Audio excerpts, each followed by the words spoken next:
Now, let me welcome on to the A-10 Insider Podcast here on the Field of 68 Media Network. None other than Matt Cross, the star of the UMass basketball program. Matt, what's going on, man? It's good to see you. Thanks for being here. Yeah, appreciate it. It's good to see you too. Before we get started on everything happening this season, give me a quick smile there. All right. So for the people listening at home, he is missing a tooth. Walk me through what happened to that missing tooth. Yeah, so we played at Dayton, and a big name everyone knows, Deron Holmes over there. Um, he was driving to the hoop, and when he like stuck out his elbow to dunk, I kind of went up to try to contest it or whatever, and then just the whole tooth came out, which I actually didn't even know it came out at first. I was kind of just like thought I got hit in the mouth until one of the assistants in the next media timeout was like, "Oh, I got Matt's tooth." I was like, "Oh." You didn't know that you had a missing tooth until the one of the coaches came up and was like, "Hey, man, you dropped your tooth." Yeah, exactly. In the media timeout, the coach was like, "Oh," to our trainer, he was like, "I got Matt's tooth." Then I put like my tongue right there, and I was like, "Oh yeah, no, it's definitely gone." Is that the first time you had a tooth knocked out in a game? Um, yeah, I think so. I've had one like knocked back, but I don't think anyone's ever came completely out. What do you like? What's the next step there? Are you just going to play the whole season without a tooth? I'll be honest. Like you look like a hockey player. You look kind of tough. There's like an intimidation factor. I feel like you should lean into this. Yeah, no, definitely. I mean, I'm gonna leave it in for the rest of the season for sure. I think I get it probably fixed like in April. All right. Well, make sure You you know, use your school insurance or the UMass basketball insurance through that because fixing teeth is not cheap, man. I will tell you no, that. I just figured that out as I was going through the process of them taking it out. I was like, sheesh. Yeah, you know what? You need to get that dentist to give you an NIL deal for how good it is. Show them how good your teeth look when Exactly. it's done.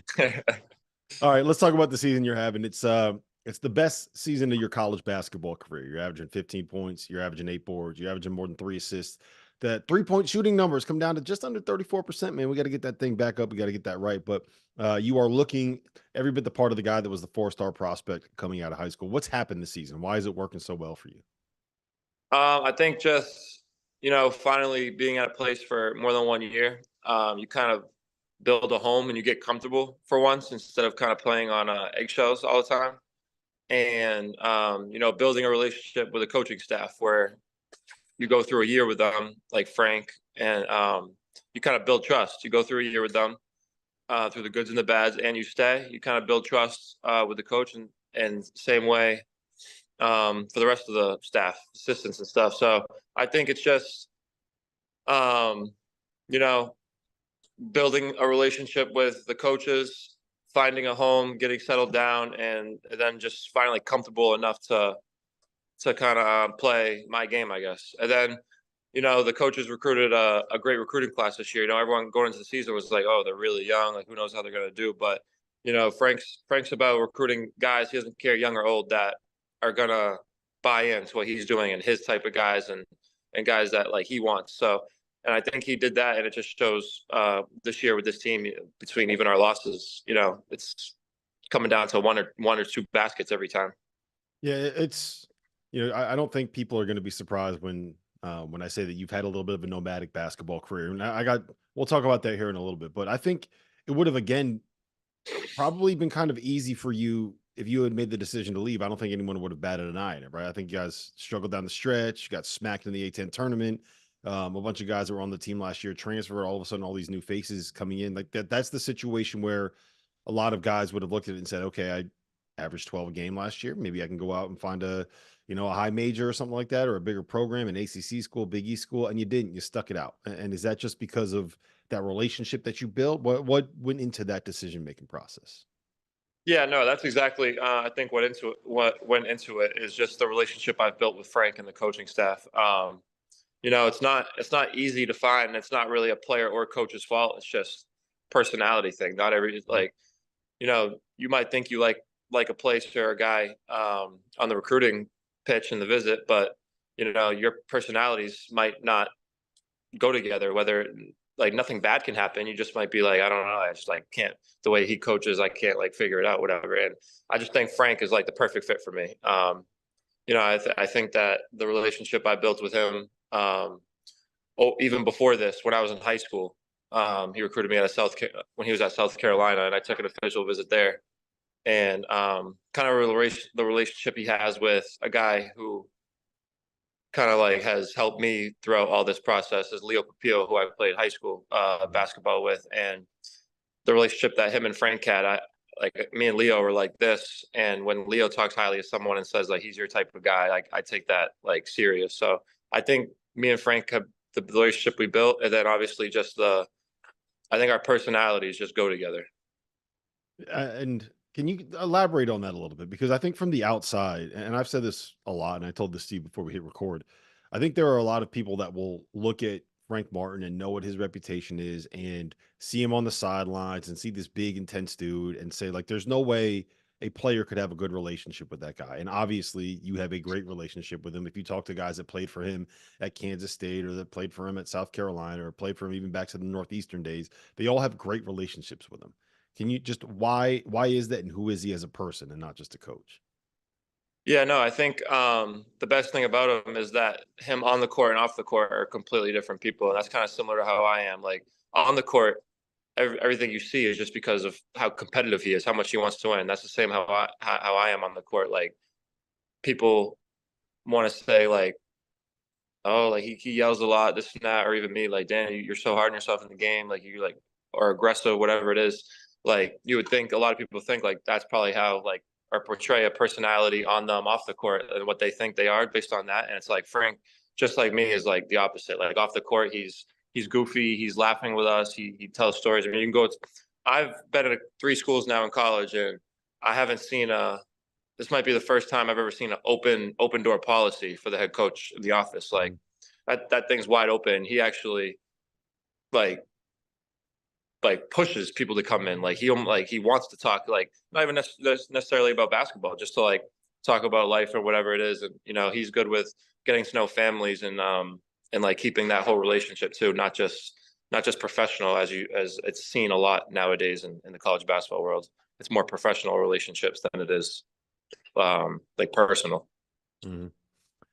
I the thing I love the most about what you've been able to do this season, Matt, is that you kind of had a rep, and fair or unfair, but you kind of had a rep of just being a guy that was a shooter when you were at Miami and then when you were at Louisville, right?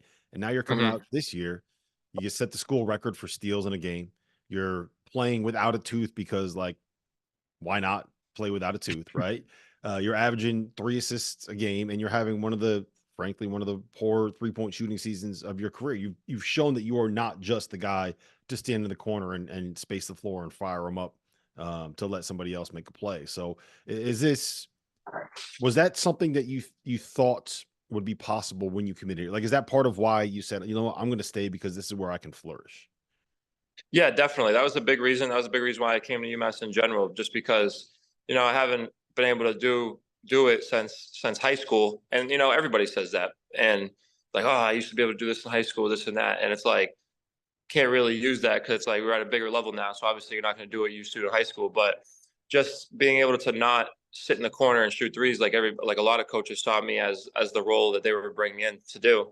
Frank kind of gave me the pitch, and he even gave me the pitch out of high school. He was one of the only coaches that did it. He was just like, I don't see you as just a 3-point shooter. Like I see you Mhm. your best asset being inside out, finding mismatches. Whether there's a smaller winger guard on you, bring it down low, or there's a bigger guy on you, being able to space the floor. And I think that's just like kind of my game where I'm at my best because I kind of play off instincts. So like when you shooters, everyone knows with shooters, like if that's your role, you're streaky. It's not you can't really be consistent because you're hot and cold. You're kind of just there. Like you're not really fully involved in everything. And I feel like Frank's found a way and to develop my game where I'm always involved if I'm not scoring, like hitting someone on a screen, being able to rebound, having that freedom to make those decisions. I think Frank's developed my game a lot.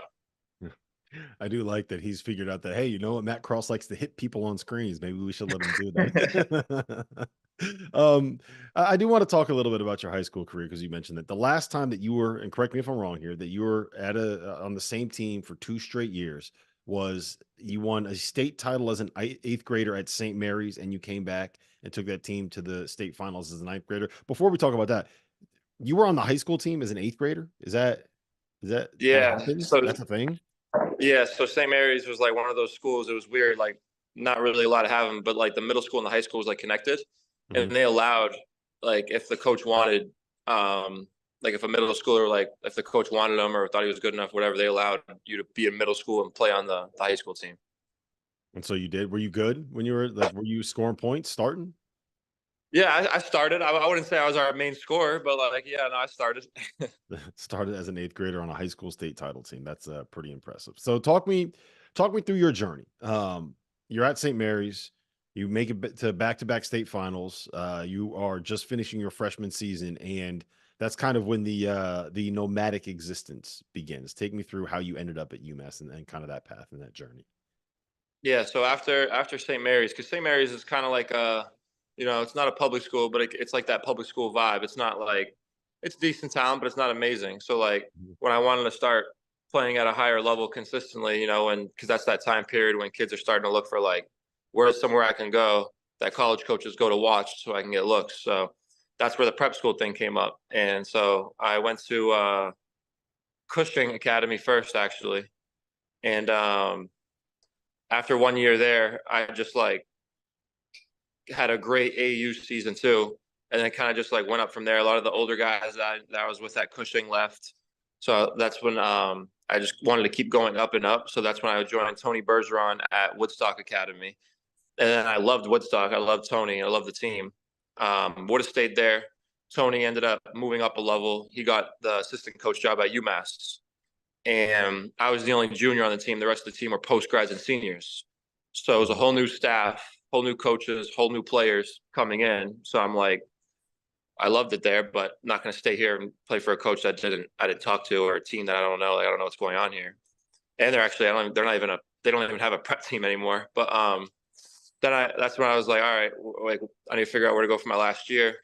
And I wanted to stay because there was like like someone like IMG reached out and stuff like that, but I want to stay somewhat local New England for my last high school season, sort of parents and family could watch and stuff like that. And that's when Jason Smith at Brewster came to a lot of my games and reached out, and then that's kind of where I thought that was the best option. Loved Brewster, was good, graduated from there, and yeah, that's kind of how the high school journey went. Mhm. Um, is it so Woodstock just kind of it was gone, right? Like the thing that's I don't know if interesting is the right word, but I do feel like a lot of these moves that you've made have just kind of been situational more than uh you being like, hey, you know what? I don't like it here. Hey, I hate this place. Hey, I don't want to. This is not me. You know what I'm saying? Like if Yeah, there's no no, team there for you to play for, it's kind of hard to keep playing for that team. yeah, exactly, and that's kind of like been the thing, because when you move around a lot, you get a stick like, oh, like he must be like a bad dude, whatever, and that's kind of been like a thing that's been like, because I don't really have the air to explain it ever, but that's like you said, it's been like Woodstock coaching staff team gone, Louisville coach fired, team gone, coaching staff gone, like St. Mary's left just because going from a public want to play higher to play in front of college coaches, so it's kind of like you said, it's been situational, so it sucks to have that like stickler sometimes, like oh, like he's a bad dude or Do you something. Why feel is he that? coming Like, around? do you feel that people have that you have a rep because of it? Yeah, absolutely, definitely. I think that's been a big thing, and I've even heard like multiple people like rumors have come up to me about stuff and that. I'm just like, there's nothing I can do about it though. But yeah, no, I definitely feel it. Hmm. Are there people that would be surprised to see you kind of playing the role that you're playing, a leadership role, 10 new faces, a whole bunch of freshmen on a team that is, what are you, 17-9 now? 8-6 in the A-10? Are there Yep. people that if I told them that they would be surprised to hear it? Yeah, definitely, absolutely. Especially, I mean, I even surprised myself like trying to do the leadership role a little bit because it's not really ever been my thing. Like I don't have the personality for it. Sometimes I know I'm better with like leading by example with actions or Mhm. something, but I'm not the best vocal leader. So it's definitely been a challenge, but it's a challenge that Frank and the coaching staff has gave to me for the past 2 years, and I've definitely nowhere near perfect at it because I've had some captains on my teams that are like much better job than I'm doing, but definitely gotten much better at that role, and it's just they've helped me kind of know as I mean, and you also mature as you get older and Mhm. and you understand stuff too. But Frank and the coaching staff has also helped me a lot with it. Yeah. So what's the next step for you individually, right? As you take your game to the next level, what are you looking to do here in the next, what do we got? Like 3 weeks left of the regular season. How do you get your team in a position? How do you get yourself in a position where you can make a run at this A-10 tournament and see if you can cut down some nets? Yeah, I think we just keep kind of keep the same thing that we're doing going. Like you don't want to go into the end of the season. When you get to the end of the season is where some teams break down or or thrive. Like there's no in between. Like the middle of the season, you get some in betweeners. Like got like team wins, team loses. They get blown up by 20. They win by 20. Ups and downs. Like when you get to the end of the season, is where you see the teams that break or they don't. And I think by not breaking is you don't get too high or too low with anything. You just kind of go into every game like it's a mid-season regular game and follow what the coaches are giving us in our game plan and our identity that we've built and just keep building on top of that. I think that's the best thing you can do when you get this late into the game, late into the season. And then for me personally, to help the team, I think turn the ball over less. I've done a lot this year, and help the team by actually making a few shots or shooting the three ball, like you said, a little better this year because some teams like to pack the lane, pack the lane against us, and that hurts the rest of my team and the rest of the guys when they do that because I am turning down shots and teams are realizing that. Yeah, we got to get you up above like 36, man. I need, you know what I need? Exactly. I need like a 5 for 7 night, man. You get a 5 for 7 Yeah, night, one of these nights here, and you're going to be back up in the high 30s instead of the low 30s. All right. exactly. For me, it's just it feels like there's a level of consistency that it can sometimes be tough for you guys to find, right? You go on the perfect example. You go on the road, you win at Richmond. They were in first place in the conference when you win there. Next game, you lose to LaSalle, who at the time was in last place in the conference. And then you turn around this week and you put up, I think it was 80, was it 84 points on VCU, and you beat them at home by 20 something. So how do you Yeah. find that level where the we see what you guys can be when you're at your best? How do you avoid having some of those letdown spots? What's the key there? I think just like kind of like what I said before, staying with who we are and staying with the game plan, but not taking any team for granted. Like you said, like we went and beat Richmond, who was number one in the conference, and then we went to LaSalle, who at the time was last. So you can't go into Richmond all hyped up and prepared because they're the number one, and go into LaSalle like thinking we're going to beat them.